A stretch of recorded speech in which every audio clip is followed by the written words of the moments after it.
Honorable Minister, Solid Minerals Development, my brother, Chief Harry Dele Alake, veteran of this profession. The Special Advisor to the President on Media and Publicity, another veteran, Bayo Onanuga. He has promised that he is not going to issue any tweet until we finish this conference. The Special Advisor to the President on Information, Media and Public Communication, another veteran, Chief Sunday Dare, also former Minister of the Federal Republic.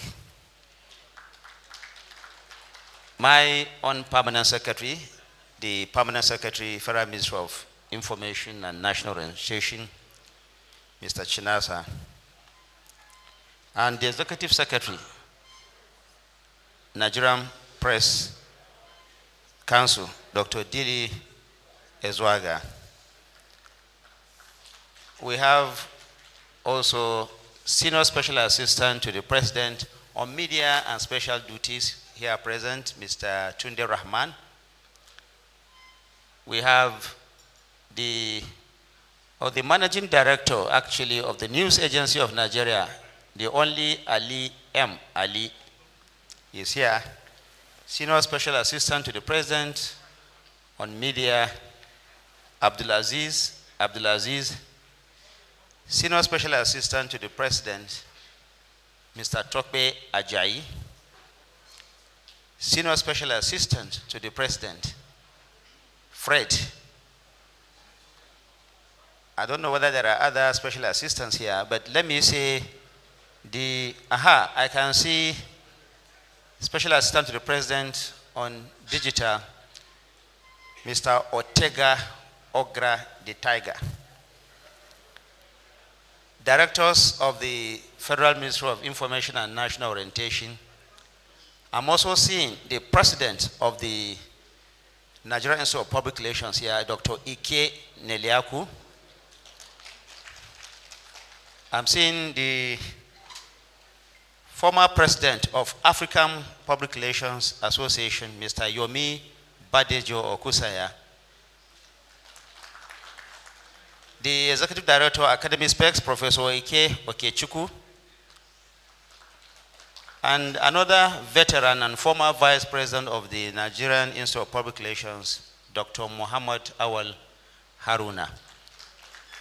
The list of all the big men here is long, so permit me to cut the protocol at this point.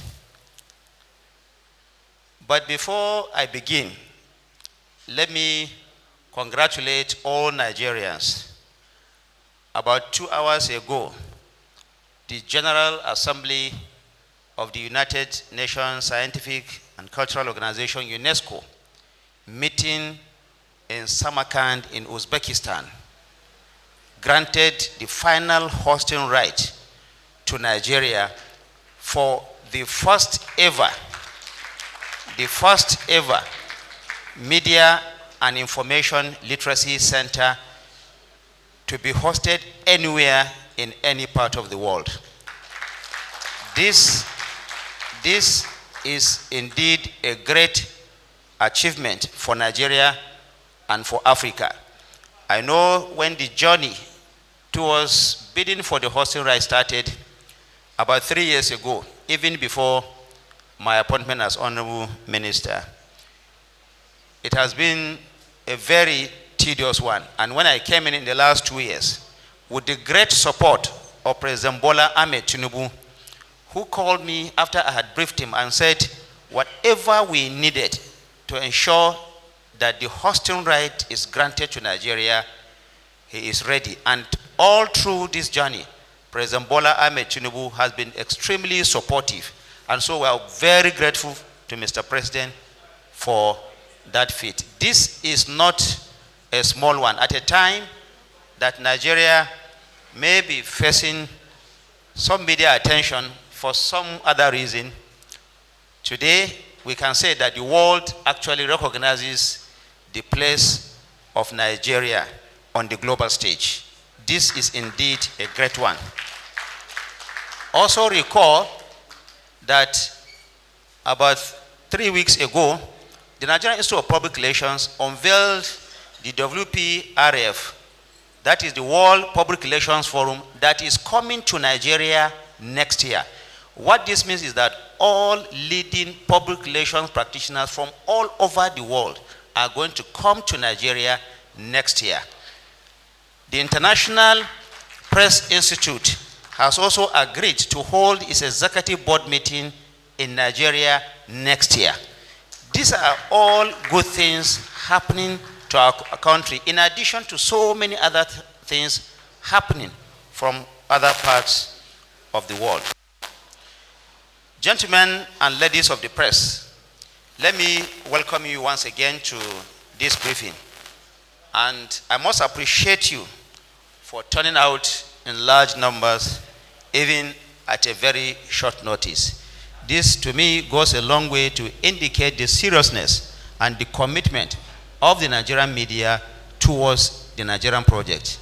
We are indeed very grateful for your presence. The government of President Bola Ahmed Tinubu is well appraised of the level of anxiety created by the designation of our country as a country of particular concern, or CPC, by the US government, and the threats of military action by the President of the United States, following a wrong perception and misrepresentation of the security challenges in our country. The federal government has always recognized the security challenges that have beset our country since 2009 with the advent of Boko Haram and other criminal elements. Let me state at the outset that the government and people of Nigeria, the Federal Republic of Nigeria, have taken note of the position of the government of the United States of America on Nigeria over the alleged violations of religious freedom here. Nigeria faces long-standing security challenges that have impacted Christians and Muslims alike, and we mourn every loss of life, knowing that every single loss of life is one too many for this country. President Bola Ahmed Tinubu is more than determined to confront and end these security challenges. Since May of 2023, when he took office, Nigeria's security agencies have neutralized more than 13,500 terrorists through sustained operations, and they have arrested over 17,000 suspects who are now undergoing interrogation and prosecution for various offenses. Also, more than 9,800 victims abducted by these terrorist elements, including women and children, have been rescued and have been reintegrated with their families. It is important to restate that the menace of terrorism in Nigeria does not exclusively target any religious or ethnic group. As in many parts of the world, extremism is mindless and it is blind to religion, to class, and to any tribe. It is a war against all peace-loving Nigerians and against the unity and progress of our great country. Therefore, any narrative suggesting that the Nigerian state is failing to take action against religious attacks is based on misinformation or faulty data. Several leading personnel of the very dedicated armed forces of Nigeria and the country's intelligence agencies are Christians working and succeeding alongside their Muslim colleagues in the fight against extremists and criminals waging war against our country and against our values. Also, Nigeria's security challenge cannot be fully understood without acknowledging the volatile security situation in the Sahel region and complicating factors such as the collapse of Libya over a decade ago, flooding the region with terrorist elements. This has also led to the illegal importation of illegal weapons and firearms into Nigeria. The socio-economic dimension of the conflict in the North Central, especially in Plateau and Benue State, was exacerbated by the age-long farmers-herders violent clashes, which is made worse by issues of climate change and desertification. In this regard, President Tinubu is working studiously to address the economic context in addition to creating the Ministries of Regional Development and Livestock Development, which have changed the design and framework of the way people have access to economic benefits in these areas. The hope of the administration is that this will stimulate rural economic independence and also interdependence amongst people. This, of course, is intended to provide that soft, non-kinetic approach to ensure that issues of terrorism, extremism related to these conflicts are addressed once and for all. The recent change in service chiefs by the president, which, by the way, happened even before this designation by the United States of America, and the subsequent realignment within the armed forces of Nigeria and other security agencies reflect President Bola Tinubu's determination to reinvigorate Nigeria's security architecture. This strategic overhaul is designed to infuse fresh energy, innovation, and accountability into our national defense and intelligence systems. The mission is to deliver better results, strengthen coordination among the services, and stamp out terrorism and violent crime in every part of Nigeria. The President's directive is unequivocal to the armed forces. He said that every inch of the Nigerian territory must be secured, and every citizen must live free of fear wherever they may find themselves in this country. This regional dimension underscores why Nigeria continues to champion greater cooperation within the ECOWAS sub-region, the African Union, and with other international partners, including the United States of America, to stabilize the Sahel region and cut off transnational lifelines for terrorism to thrive. Our military and other security agencies are winning the war on terrorism, and the results in the past years, and most especially in the last 2 years of the Tinubu leadership, are real, and they are also remarkable. Of course, we know that challenges continue to exist, and the President is not shying away or running away from them. Rather, they are being confronted headlong to ensure that we all live a country that is free from this criminal activity. We have made stringent efforts in curtailing access to small arms and light weapons by non-state actors. Security agencies have recovered and destroyed over 5,000 military-grade rifles. They have also intercepted over 20 gun-running networks in the past few months. This administration has made multi-million-dollar investments in modernized equipment for our security agencies and has increased the defense and security budget to ensure that they carry their duty more efficiently. The President has always given the military his absolute support, and I assure you that there is the political will to remove the last vestiges of the menace of terrorism in our country.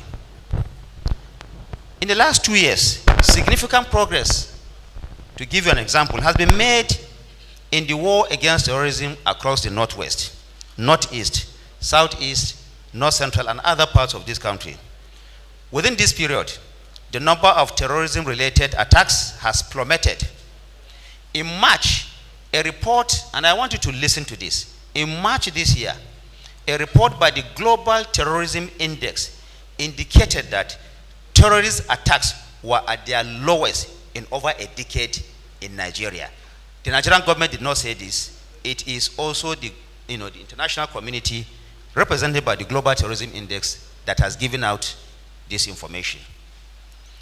In the last 8 months, the Nigerian military, like I said, have neutralized over 592 terrorists in Borno State alone. Many of them, have been sent to their own world beyond. Over 11,200 hostages have been freed. 11,200 hostages, and this is still going on. More importantly, over 124 insurgents and their families have surrendered. They have handed over more than 11,000 weapons to the security agencies. In the northwest, especially in Zamfara and Kaduna, 11,250 hostages have been freed. And some of the terror leaders that have made life very unbearable for people there have been neutralized. They include Ali Kachalla, Boderi, Halilu Sububu, and many others. All these have been sent to where they belong. Only this August, the military intercepted and killed in one operation over 400 armed bandits who had conveyed to attack a village in Zamfara. In the southeastern part of the country, terror attacks have been reduced by almost 80% in the last 2 years through the joint effort of our security agencies. In the north central, many of these criminal elements have been neutralized. Many arrests have been made. The government is ratcheting up its effort to ensure that more robust security in the north central is provided as new threats continue to emerge. Let us also note that less than 2 months ago, 2 internationally acclaimed terrorism suspects, Mohammed Usman and one Abubakar Abba, who are wanted not just by Nigeria, they are wanted by the international community, including the United States, are currently undergoing prosecution after their arrest by a great coordination by our security agencies and the armed forces. The 2 are believed to be the leaders of Jama'atu Ansar Muslimina fi Bidali Sudan, commonly known as Ansaru. It is Nigeria's Al-Qaeda affiliate. They were captured, like I said, in a high-risk, intelligence-led counter-terrorism operation only a few months ago, and this has been welcomed by the international community. The arrests of these people have marked a turning point in our ongoing operations against terrorism. Usman, the self-styled emir of Ansaru, allegedly coordinated various terrorist sleeper cells across Nigeria. He is also believed to have masterminded several high-profile kidnappings and robberies, the proceeds of which were used to finance terrorism over the years. That has been cut off by this singular operation. And Abba, Usman's chief of staff and deputy, is alleged to have led the so-called Mahmudawa cells, which operated around the Kainji National Park, located on the border between the states of Niger and Kwara, as well as on the border with Niger, with Benin Republic. Another terror suspect, Khalid Al-Barnawi, accused of being the mastermind of the August 26, 2011 bombing of the UN complex in Abuja, in which 20 people were killed and more than 70 others injured, is also facing prosecution. Captured in 2016, Al-Barnawi is facing trial along with 4 other terror suspects, Mohammed Bashir Saleh, Umar Mohammed Bello, also known as Detti, Mohammed Salisu, and Yakubu Nuhu, also known as Bello Maishai. On August 11, 5 terror suspects were arraigned before a federal high court in Abuja over their alleged involvement in the June 5, 2022 attack on the St. Francis Catholic Church, Owo, in Ondo State, southwest Nigeria. Also undergoing trial as the suspect arrested in connection with the Yelwata massacre. You remember the Benue incident in Yelwata in Benue State, in Guma local government area on June 13 this year, 2025, where dozens of people were killed and about 107 were injured. This drew worldwide condemnation. On June 24, after a sweeping operation, 26 suspects in connection with this massacre were arrested. In August of this year, terrorism-related charges were filed before the Federal High Court in Abuja against these suspects. There are hundreds of other suspects under the military's protective custody whose cases are being handled by the Office of the Attorney General of the Federation in accordance with our laws.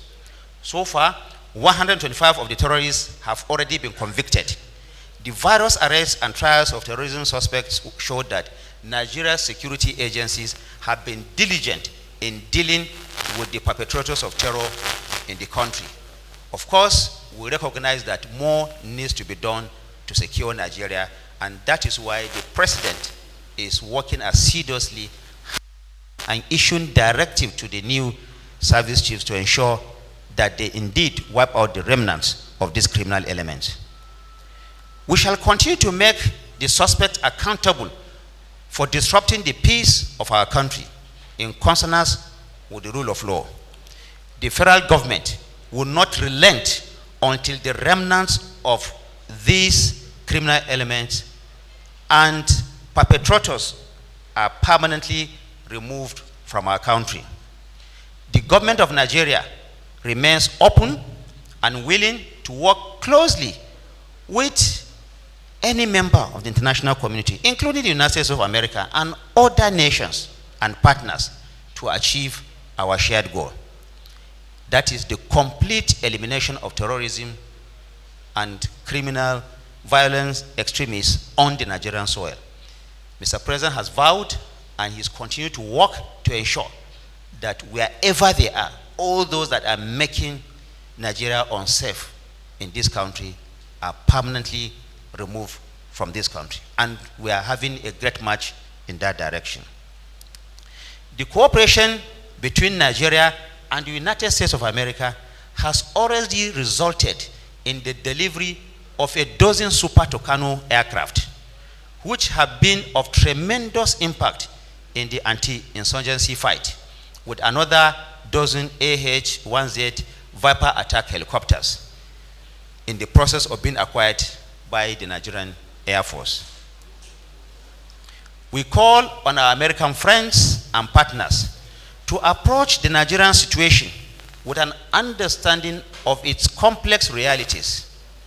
Nigeria is a vast, multi-ethnic, multi-religious nation making significant strides in economic reform and in bolstering of a security architecture. We believe that constructive engagement is the surest and most effective way to achieve peace and stability, not only in Nigeria, but in any part of the world. Nigeria welcomes dialogue, we welcome cooperation, we also welcome support from foreign nations, including the United States of America, in addressing our shared security concerns.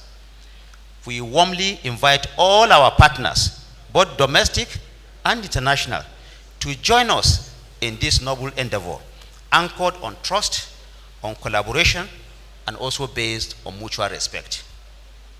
The President Tinubu administration remains ever faithful and committed to its duty of securing our nation and its people. We want to assure Nigeria and Nigerians that the country is indeed in capable and steady hands under President Bola Ahmed Tinubu, who is leading the charge to boost our economy, to strengthen our military and intelligence capabilities, and lead the country towards greater and shared prosperity for everyone. On the current misreading and misjudging of the reality of Nigeria's true security situation by the United States, President Tinubu is taking the lead to resolve all areas of misunderstanding through all available diplomatic and political channels. just as the federal government welcomes more collaboration, assistance, and partnership with all our foreign partners, including the United States of America. Nigeria, indeed, is not running away from the fact that, yes, indeed, we have this big security challenge. And therefore, we welcome all our partners, all our friends, from wherever they may be, to please come and join hands with us in the understanding of our situation and also in helping us to get rid of this menace.